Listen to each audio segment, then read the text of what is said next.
Sekarang ni meniaga bukan susah bro, tapi seram. Kedai aku senyap macam kubur shift malam. Sekarang orang belanja krik-krik je weh. Beli pun takut. Silap sikit, akaun bank terus masuk ICU. Dulu janji bulan bintang, sekarang aku nampak api neraka ekonomi je bro. Power sangat konon. Last-last Raja Formula pun join rakyat. Koyak buat podcast. Customer sekarang weh, nak beli RM1 je, tapi tanya detail macam nak sign loan RM1 juta. Berniaga maju sikit je bro, tuan kedai tu gatal naik sewa.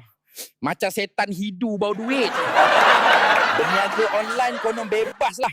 Last kapitalis luar sakau, naik fees macam negara bapak dia. Takut lah, umum gaji naik sana sini, yang bawah ni kentut pun kena isi borang bantuan. Aku ni dah tak marah dah bro. Cuma tunggu masa kentut pun kena tunjuk IC.